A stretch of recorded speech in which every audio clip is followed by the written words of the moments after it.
Good almost afternoon, everyone, and welcome to Brands Hatch for rounds 13 and 14 of the Milltek Sports Civic Cup. We're not quite at rounds 13 and 14 just yet. We are actually just about to go into qualifying. They have already had FP1, and in fact that is the only FP that they are able to have this weekend. My name is Jack Oliphant. Andy McEwen and Paul O'Neill unfortunately not able to be here this weekend, but their loss is my gain because I get to be at the beautiful Brands Hatch at the Go Japan Festival as well. It's a brilliant atmosphere here today, and you can already see that we're already got cars out there on circuit, and this is actually the Civic Cup that are out there in their qualifying time already, so we're a bit ahead of schedule, but we're not here to complain about that. It's better than being behind, isn't it, at the end of the day? We have got a fair few championship contenders. We have slightly less drivers than we did when the Civic Cup visited Brands Hatch a couple of months ago. We had about 30 odd cars. I think we had 33 in total. Well, today we've got 18, which is still a healthy number here to pound round the Brands Hatch Indy circuit, not the GP. So the Indy circuit, which quite often brings up some surprises, a few incidents here and there, but hopefully we won't see any of those. As I mentioned, this is qualifying. It's a 15-minute qualifying session. They have two races as well, both 15 minutes, the second of which is a reverse grid. So yeah, please do stick around. The first race is due to be up at around about 2:15. Obviously that is a little bit in the air, shall we say, whether we're ahead or behind, it's been around that time. And then the second race of the day has been moved to around 6 o'clock. I think it's 5 to 6, it's down in the timetable. If you saw a timetable a couple of evenings ago, it would have been about 5 o'clock, but they've actually moved a few things around as we got closer to the time. Right, let's have a little bit of a focus on the cars that are actually out there on circuit, because they've done one or two warming up laps. Of course, this is Brands Hatch Indy. The lap times are very, very quick indeed, so it does take a couple of rotations to get the cars up to temperature and the drivers up to rhythm as well. They were out there. Oh, and there's a big slide and a bit of a, well, I don't know if that actually hits anything. It's just a slide, the number 70. That's Owen Hillman, I believe that is. It's a bit of a shame for the Pro Alloys driver. He seems to be slowly, that's around Druids. Now that's on the entry to Druids. It's not the best place you want, because if he goes any further, he's almost going to be on the apex, who's a little bit blind. A lot of cars getting out of the way. Looks like he's managed to get the car under power, so fingers crossed he can get that back going, and we won't see any sort of red flags or anything like that. A couple of yellow flags, and if anybody's unfamiliar with the rules of racing and qualifying, you are not allowed to go faster on a lap which has a yellow flag on it, because obviously you're supposed to slow down for any spinning cars to make sure that you don't hit them. So fingers crossed we don't see any advantages gained there. Shouldn't do, because he's parked on the apex.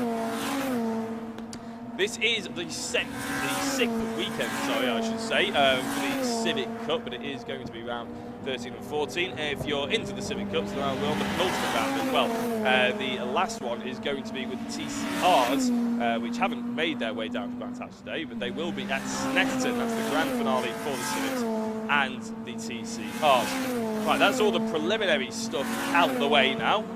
We've had, normally we would do this in a bit of a build-up, but we've had about 4 or 5 minutes into it, and we've already got our championship leader and reigning champion, Alistair Camp, who's currently on pole position. We can see him going through Surtees and Clark curve now. Nicely got that hooked up, the area motorsport driver with the number 1 on his car, as we see another spin. That's Will Redford, number 42 for the Pro Alloys. Again, a couple of the Pro Alloys in the wars somewhat. I don't think they've actually hit anything. They do seem to have had a few pirouettes here and there, which is a bit of a shame. And there appears to be someone off at turn 1, and indeed there is. I can see him outside of my commentary box, but unfortunately the Brands Hatch gantry is right where the car is parked, so unfortunately you won't be able to see the car, but I'll see if I can get any information. There is the number 51, Daniel McDonald for Kinetic Motorsport, and it looks like he's just got his braking zones a little bit wrong. Probably over-rotated the rear end, maybe the diff or something, I'm not entirely sure, but he's gone straight on. Don't think he's hit the wall or anything, so we won't have any tyre repairs, but we do have a red flag. And so even though it felt a little bit rushed at the beginning of the session, trying to give you all the information all at once, we now have an opportunity to just chill out a little bit. So the cars will drive background. They'll probably enter the pit lane. In fact, I can see them out the left-hand side of a commentary booth. They are entering the pit lane. They'll chill in there, and I don't suspect that the time will restart. We were slightly ahead of schedule, which is nice, so we have a couple of minutes to play with. Right, shall we go through the order as it stands? Because, as I said, we felt a little bit rushed before, so we'll try and get it all up to date for you. If I just get my live timing up. It doesn't appear to be on the screens in front of me, but you can see on the left-hand side, Alistair Camp. He's on pole position, but it is marginal. Dan Thackeray, who is currently third in the championship, actually, is Dan. He's only 0.03 of a second behind the reigning champ. We've got Morgan Bailey in third place, again less than 1/10 of a second, actually separate the top four, with Jack Harding in there in the 43 machine. Now, Jack Harding, he's had a smattering of appearances here in the Civic Cup this season. We did actually have a chat to him, and there is an interview that is available on, it might not be up yet, but we have recorded one, so it will be there at some point on the Milltek Sports Civic Cup Facebook page. I had a lovely chat to Jack, and he was very gentlemanly in the fact that he was sort of open to what was a bit of an introductory championship. He's fully aware that he is not in a championship fight because he missed a few rounds, but he is hoping to gain the money and gain the momentum to potentially take a charge to the title for next season. And he's clearly got the pace here because he's within 1/10 of the current reigning champion, and he's sat currently in 4th place. Will Redford, who we saw having a little bit of a moment, I believe it was through Clark Curves, he is currently sat in 5th, the Reese Heath-based motorsport driver. Reese Heath is the college. He's based in Warrington, I believe. This is his first full season of racing for Will Redford. I believe he's only 17, might be 18 now. He was 17 when I met him earlier the season at Cadwell Park. But Will Redford, yeah, certainly want to be keeping an eye out on. Very fast young driver, a little bit inexperienced, but that's at the end of the day, you got to start from somewhere. Matt Love, 2nd in the championship, currently 6th in session. Now, there is a long way to go in this current session, so Matt Love won't be too worried about that, but he'll have been hoping to potentially get a lap in beforehand. What is quite common around Brands Hatch Indy is, unfortunately, the track is so small that you get quite a lot of traffic, and if you don't get a clean lap when your car's up to temperature and everything like that, then it is a little bit of a struggle to try and get a really quick qualifying time in. And now with only 9 minutes and 45 seconds to go, it's going to be even tighter. I can see that the leaf blowers are currently trying to blow all the rubble from the outside of Paddock Hill Bend back onto the outside, into the gravel trap. So the car has been recovered. McDonald's car, I don't think it's on the back of a flatbed. It might have even gotten back under its own steam, but it looks like it's trying to shake out some gravel and the outside of Druids. So thank you very much to Mr. McDonald for depositing his debris, shall we say, on the outside of a corner rather than on the racing line. Plenty of drivers over the years I've seen just depositing it on the apex, which is never helpful for anybody. And you can see the leaf blowers there that I was mentioning on your screen. But the whole host of Civic Cup cars down in the pit lane. Simon Welch, we also had a lovely chat with him. Apparently it was the first time in 8 years of racing that anybody has been able to nail him down for an interview. So I will take that. Andy McEwen never managed that, did he? Hey, there you go.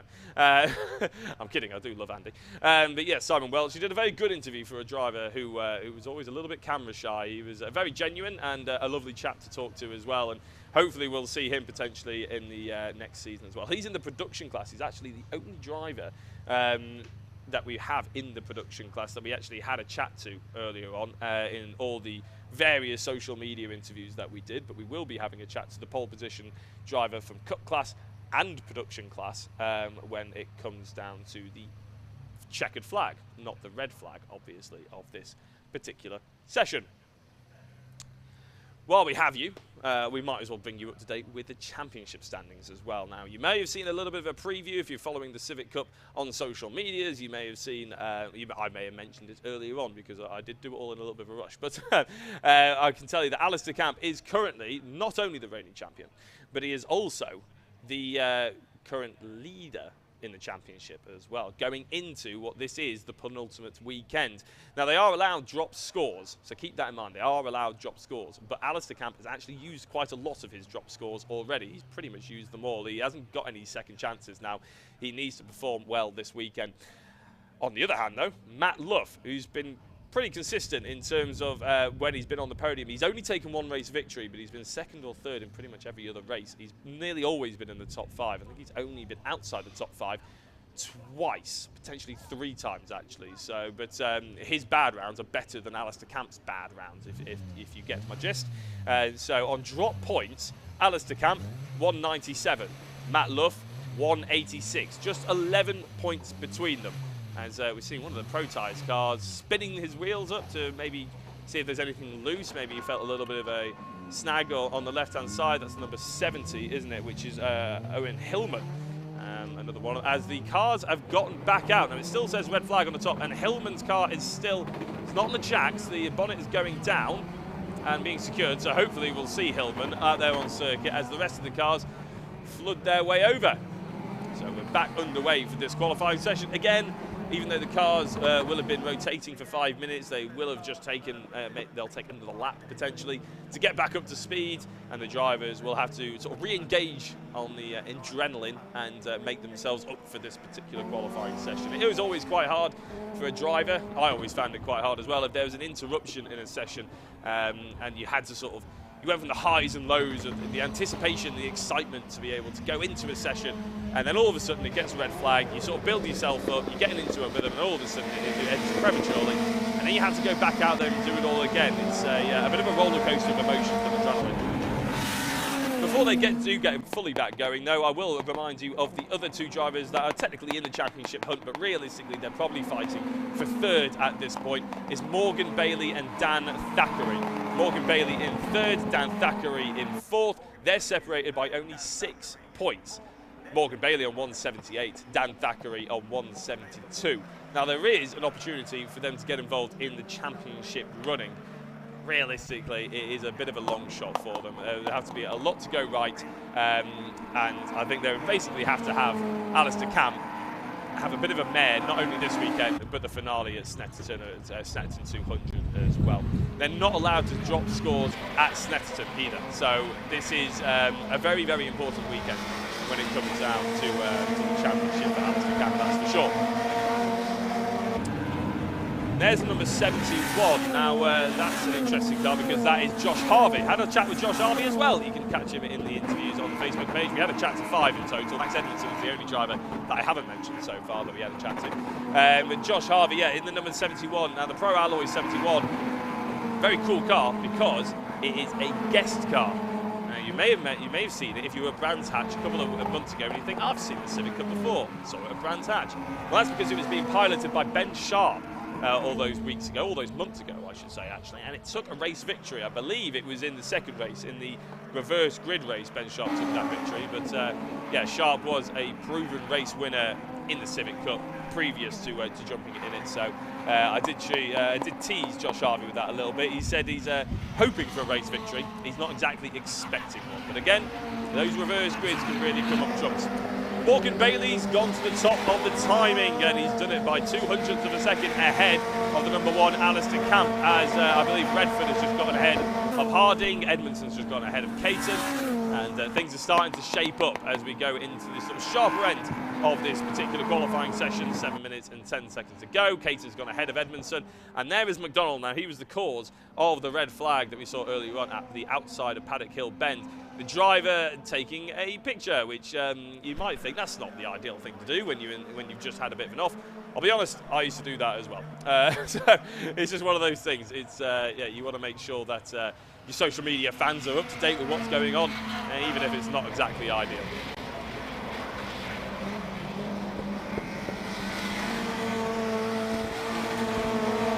So just trying to get my live timings working, but it doesn't seem to want to connect to the internet for the time being, my laptop. So keeping an eye on the left-hand side of the screen, Matt Luff seems to be trying to go quite a little bit quicker as green sector, but it's just been beaten again. Morgan Bailey's just extended his lead. Dan Thackeray's just gone into 2nd place. Sorry, 3rd position, in fact, actually, but he is only 0.006 of a second behind Alistair Camp. So the Morgan Bailey really setting the pace here. Matt Luff struggling a little bit, but it's better than where he was when the red flag came out. Will Redford, 5th in the championship, 5th on the road at the moment. If we look at the production class as well, Alfie Jenkins currently leading that from Louis Hansel and then Simon Welch. Now, there are the top 3 in the production class of the championship is Alfie Jenkins, it is Louis Hansel, and it's Mark Hughes. Unfortunately, Mark Hughes isn't able to be here this weekend, so bit of a shame for Mark, but it does give Simon Welch an opportunity to potentially charge up the order. He said he's done the maths, and apparently Mark Hughes would have to score 0 on all 4 of the remaining races, and Simon Welch would have to win all 4 of the remaining races for him to have a chance at that 3rd place, but you never say never. Yellow flag, it appears. It's Druid. I wonder if we can have a see what's going on at Graham Hill Bend. That would cause... now there's, I believe, Reese Lewis in the number 44. Now, he had a bit of a problem in practice, and it looks like that problem hasn't made it any better. He's not actually even on my entry list. He was that much of a late entry into this weekend. He was in South Wales yesterday morning, and he decided, you know what, I want to go racing at Brands Hatch. So he decided to load the car up, get down here, and unfortunately, it's not gone particularly well for Reese. I don't suspect that we'll see that car have a very healthy weekend at all. One driver who's all of a sudden turned his weekend around, though, well, it wasn't looking particularly poor in the first place, but is Matt Luff. He's just gone into 2nd, and most importantly, he's gone ahead of Alistair Camp. Morgan Bailey is absolutely flying. He's just set another fastest lap of the race, I believe. Yeah, Luff gone very quickly indeed, and just having a look, Harding's gone a little bit quicker, 53.35. Luff with a 53.17, but Bailey with a 53.093. Absolutely flying is Bailey. Matt Luff will be pleased with that one. He'll want that pole position, but he'll be well aware that anything that's ahead of Alistair Camp is really what he wants to achieve here. Oh, and Alistair Camp actually with a very late dive into the pit lane. I don't know if that was particularly planned. They don't have radio, so it's not like he would have got a late call. This isn't Formula 1 that we've got here in the Civic Cup, although the racing is quite often more exciting. But a very, very late call to jump into the pits there, almost locking up the rear right. And we quite often see puffs of smoke from front-wheel drive cars on the rear tyres whenever they're turning a sharp corner, but that one did look a touch unplanned, I would say.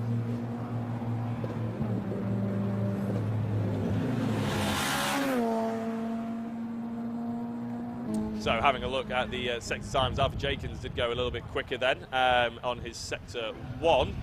And just seeing if his times improved, not quite. The production class is does tend to be quite a lot slower than the Cup. They are in slightly different cars. There's the number 70. I think that's Hillman, isn't it? We saw Hillman a little bit of a problem. But yeah, the Cup category cars are just quicker than the production category cars. And just trying to have a look to see if Hillman's car, there wasn't anything evidently wrong with it, but it does seem to be coming in for another look for the team.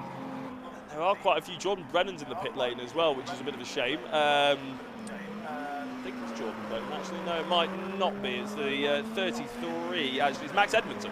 Max Edmondson is in the pit lane, as well as a whole host of other cars I can't quite see the number of, so I'll keep you up to date with who they might be as and when they leave the pit lane.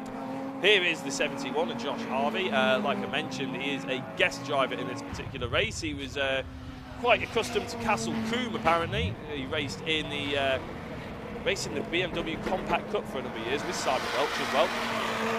Decided that he Pro Alloys, they got in touch with him. They said, would you like to have a little bit of a guest round at some point during the season? He managed to nail down this date, and he seemed to be very much looking forward to it, and I don't really blame him, to be honest. It's a fantastic championship to be involved in, and a brilliant place to be getting to grips with the Civic Cup as well, the front-wheel drive. Apparently the majority of his racing has all been rear wheel. He was in a little bit of open wheel, he's done a lot of karting, and a lot of, obviously, the BMW Compact Cup, like I mentioned before. So front-wheel drive Civic Cup, definitely a different challenge, which is what seems to attract quite a lot of people, actually, when they want something different. This is Hillman. Now, I don't believe he's come into the pit lane because he wants to have a look at his social media feeds. If he does, I'd probably get back out there, Owen, because he's got a minute and a half to try and set some fastest lap times. Where is he staying at the moment? He's down in 16th, 2.8 seconds off pole position, and behind a number of the production category cars. So something is not quite right with that Pro Alloys car. I'm sure, though, the Pro Alloys will get onto that. They'll be able to fix it up. very reliable team, actually. You can just ask Will Redford that, because he has changed to Pro Alloys, and ever since going there, seems to have been very happy about it. He did set some track limit warnings. He got called to the clerk of the course after the practice, but he did seem to manage to... He came out with a smile on his face, so I assume that meant it wasn't all bad. There is Jordan Brennan. I got him mixed up with Max Edmondson just before, but he is out there on circuit. He's currently in 12th place, 1.2 seconds away from Morgan Bailey. Jordan Brennan and Max Edmondson, actually, I sort of throw them under the same blanket because they're both extremely fast sim racers. Jordan Brennan particularly, he's a bit of an alien when it comes to the sim, and that's actually where I came across him the first time round. Your usual commentator, Andy McEwen, and I both commentate on a Wednesday night for a company called VRRC, or community called VRRC, and Jordan Brennan was certainly one of the drivers that we always look forward to seeing, and he was always at the front end of the order as well. 33, Max Edmondson, like I just mentioned. I was about to compliment Max Edmondson, how he was always at the front end of those sim races as well. Unfortunately, he's a little bit too far in the gravel there, going through Paddock Hill. He has managed to get it back going, which is quite nice and polite of him. So, yeah, the session can continue as the checkered flag. We've counted down to 0, so drivers should be finishing their current lap. The checkered flag is dropping. But Morgan Bailey still on pole position. Matt Luff still in 2nd place, but there we go. Harding jumps up ahead of Alistair Camp, and Matt Luff, I tell you what, Harding will be getting a Christmas card of Matt Luff, I imagine, as they go out of this qualifying session. When we were last here at Brands Hatch, I did mention this in the preview, so if you've already heard the statistic, then I do apologise, but in the first 5 rounds of this championship, we had 5 different winners. The first driver to get a double race victory in a season was Alistair Camp, and it was here at Brands Hatch. Can history repeat itself? Will we see another Alistair class? We'll have to wait and see. But at the moment, he's going to have to do it from 4th position, and I believe that is everybody over the start-finish line. The lap does get completed quite quickly here. So the order, the top 10, is Bailey, Luff, Harding, Camp, and Thackeray, your top 5. Then Redford down in 4th, and then that's quite a big gap between 5th and 6th, actually. The top 5 separated by under 2 tenths, and then you've got to go about 3 tenths down the road before you find Will Redford. In 7th is Caton, 8th is Edmondson, who's had a few offs, Cripps in 9th, and Harvey rounds out your top 10. And in the production class, it's Louis Hansel will be, in theory, on pole position, because they do start as a separate grid. Jenkins in 2nd, and Welch will be in 3rd place. A couple of drivers having a few issues, unfortunately, Hillman and Lewis in particular. And obviously McDonald, even though he's qualified in 11th place, he did that within the first 5 minutes of the qualifying session. And he didn't, I don't know if he managed to get back out there. I think his car has been parked for the entirety of the last 10 minutes. I think if you cause a red flag, what tends to be happening is you're not allowed back out. Right, I have got to go very quickly, run downstairs, because I'm going to interview P1 for the Cup class and the production class. So I'll be back with you in a couple of minutes.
for voice and data solutions at speeds that are simply out of this world. Choose Maximum Networks.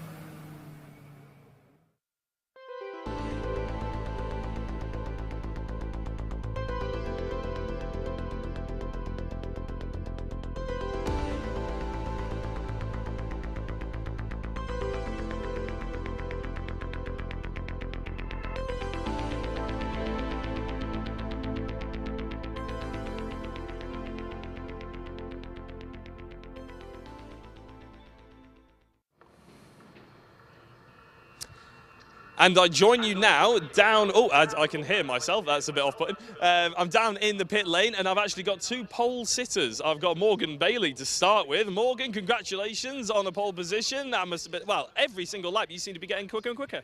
Yeah, we set a good time in practice. It was trying to repeat that in qualifying, but with traffic and then a red flag, we struggled just to get a clean lap in. I kept making little mistakes, and little mistakes around here, tenths of a second, and that you can't have that. It has to be bang on. So we kept at it. Thankfully, the tyres held out for the 15 minutes. We managed to get a lap in that I was happy with. Only 2 laps from the end, so we just did it, yeah. There's an outside chance for a championship, isn't there, for you? You're in 4th place. Obviously, Dan Thackeray's probably the most immediate aim for you. A pole position, good momentum. You must be feeling confident that you can put the pressure on. Yeah, I mean, it's not very often we're on pole. But, yeah, hopefully, good start and see how it gets on. But, yeah, it's good for the championship.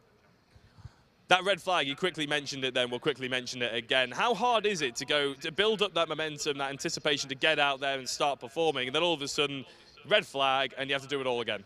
Yeah, it's difficult because you've got a clear space on track, and then you've red flag coming to the pit lane, and you've a stream of cars going out one after the other. So we managed to find a bit of clear track, and got the lap in, yeah. Well, fantastic. Congratulations.